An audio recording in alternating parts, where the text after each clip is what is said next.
All right, I don't want to get too far down the road playing with my typography yet till I know where my shapes and graphics are going to lie, because they need to work together. So in the previous video, we learned how to use the type tool and how to start getting fonts set in motion here. But what I want to do now is spend some time going over shapes, how to modify the colors, adding some separate graphics, and then making different artboards so we can have multiple comps.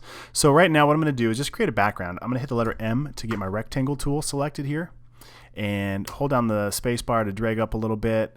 And one thing I want to make sure you're seeing, I see these smart objects, or I'm sorry, these smart guides here. It's these little pink lines jumping up all over the place. And it's really helpful to let you know, are you lined up with something else on the canvas? In this case, I want to draw a rectangle to get my background from here down to the bottom. And I couldn't quite see the bottom, so I just let go. I can grab this anchor point and finish my sizing of that. But if you're not seeing those pink guides, go ahead and jump up here to view and make sure you've got smart guides turned on, and maybe even snap to point. That might help you out with your layout and getting things the way you want it. I'm going to go ahead and change this color. I want it to be more of a sea vibe here, so we're going to go for something more in the blue tone. And if you're not seeing this color window, again, go to your essentials. I'll just hit reset essentials, click on this little flyout menu, and then I see my color bars here. I can also click on this tiny little drop down menu and hit show options, which lets me refine my colors even further. I still have this color bar, the CMYK color spectrum, but I can come in here and add, let's say, just a little bit of black just to kind of darken it up a touch, maybe a little more cyan to make it a little more of a true blue. All right, there we go. Now in Illustrator, we have layers just like we do in Photoshop, but it works a little bit differently. Inside of each layer, we can have multiple layers. So we have this main layer here, and I can rename this anything I want to. But if I hit this little drop down, you can see every element within this layer. So I could create a brand new layer here and draw something else. And I can tell it's on a different layer because my guides, when it's selected, are a different color. So these are red. Anything in this layer, whether it's type or multiple shapes, let's change colors so you can see what's going on. All of these are in this layer, and you can see those objects directly here. I'm going to delete that whole layer, which deletes everything on that layer. The only reason why I showed you that is because you can have your entire project on one layer, which is a lot of times how I work. And the reason why, let me bring these back real quick. If I select this blue rectangle and I hit Command right bracket to try and bring this up as far as I can, that's the same as going to, let's see, where are we at? Object, arrange, bring forward or bring to front. That's how you can change your stacking order. Well, it'll only go to the top of this layer. It'll never come all the way to the front.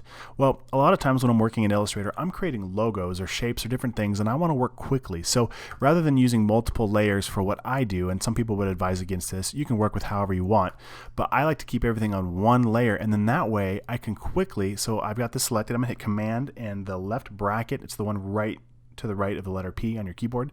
So that left bracket key, Command left bracket, and you can see I can change it in the stack by hitting Command left or right bracket. It's a quick way, or Command Shift to throw it all the way to the bottom, so Command Shift left bracket or Command Shift right bracket. So again, I usually work in one layer so I can quickly change my stack and my layout here. All right, I'm going to bring my layers panel back down in here. I'm going to nest it back where it was. All right, so I've got my background selected here, and I'm okay with this color for now. So what I'm going to do is I'm going to lock this object, and the reason why is as I'm working with text, see right there, I was trying to grab that text and I accidentally selected the background instead and moved the background. So I'm going to click on that once, hit Command 2 to lock it. That's the same as going to Object, Lock, Selection. Okay, and what that does is it makes it so I can't select anymore. It's like it doesn't even exist. That way I can focus on my typography and my poster and the text changes that I'm making. Okay, so the next thing I want to do, I'm just going to move, let's see, I'm just going to move this over to the side. I already created, well, I didn't create, but I purchased a graphic for us to use. So I'm going to open that up. Feel free to open that up from the assets folder. And there are just some vector illustrations here of anchors. Feel free to grab whichever one you want. I'm just going to grab this guy right here. I'll click once on it, Command C to copy it. I'll click back on that document we came from and hit Command V to paste it in there.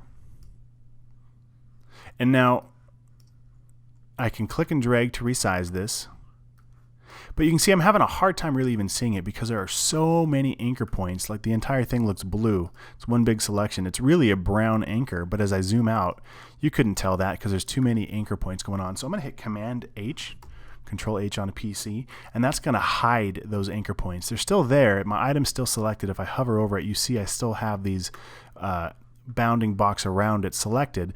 So I know that it's selected. It just hides all those points so I can really see the color I'm working with. Now what I'm going to do is hit the letter I for my eyedropper tool over here on the side. I'll click once on that blue color, and now it looks like it disappears, but really it's just the exact same color as the background. The reason why I did this is I want it to be in the same tonal range. I'm going to click once on this thumbnail, this fill here over on the side. I'm going to turn off only web colors because I want to be able to show any color I want here. And then I'm just going to lighten this up just a touch. So we're still kind of within the same color range. I'm just making it a touch lighter. Now I'll hit OK. So this looks pretty good. It's a nice subtle effect. It's a subtle anchor. And I want to make sure it's dead center. So I'm going to click once on this, making sure it's selected. In my options bar, I have this tiny little align to artboard button. If you don't see these alignment options, it's probably because it's set to align to selection. And since I don't have any other selections selected, I don't see them. So I'll click that drop down. Click align to artboard, and now it's going to use my artboard as a reference to align this. So I'll click once on the horizontal align center, and I'll click once on the vertical align center. So now I know my object is directly centered in the canvas here. I'm going to zoom out just a touch to see it. I'm also going to jump over to that original typography poster I made just as a reference here to see where we're going with things. And you'll notice it's a little bit different. I flip-flop the colors. My background is currently lighter and my anchor is a little darker. So I'm going to jump back over here and scale this one up quite a bit to reflect what I had on that original design. Let's look at it one more time. That's close, pretty close. Okay, a smooth sea, never made a skillful sailor. So this one is a pretty straight design. I'm going to come back to this original editable text that we had. Command Shift right bracket to bring it all the way to the front. And let's see, a smooth sea. I'm going to click once right in there, hit return, never made. Click once behind the A, hit return, a skillful sailor.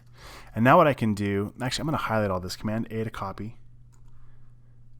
Click over here, click once, Command V to paste. And the reason why is because as I start to scale this up, it's going to get all wonky on me here because it's going to hit those and I don't know, this could be a cool effect too, but it's going to hit that bounding box and make things flow to new lines. I don't want to do that. I want it to stay exactly how I intended. So I'm going to hit Command Shift and the period key here to make it bigger, and it's not going to jump to 2 lines now because there is no bounding box. Now I'm going to hit Command Option and the down arrow key to adjust my leading here. Okay, let's take a look one more time. So not bad. That's about the way we went here. And what I'm going to do is drag this in place so the height of my font kind of matches center to that anchor there. Okay, and in the other version it was white, so what I can do is I can just come over here and either select this white box there, or I could have just used my slider to drag it up. Now one thing, if we look closely on this other one, you'll notice, let's take a look at that. What do we got going on? So I've got my font here, and let's look at my transparency window. So it's set at 100%. So what's going on here? I've got this anchor. Let's take a look at that. So my anchor is actually in front of my text here, creating that transparency effect. So what I can do, if you wanted to do that, we could bring the anchor in front, Command Shift right bracket, and see that's too much. I could bring the transparency down up here, or the opacity. Let's drop it to 50%. Now it's also going to make it a more subtle effect in the background, or I can put it back to 0 or at 100% here. Maybe bring my font to the front, and maybe I bring the opacity down on this a little bit. So you can play with that and get the desired effect you're going for, but I'm going to go ahead and stop right here on this setting just as is, like Command Save to make sure I save it. And in the next lesson, we're going to talk about how to create multiple artboards, and we're going to look at creating multiple variations and then how to export it.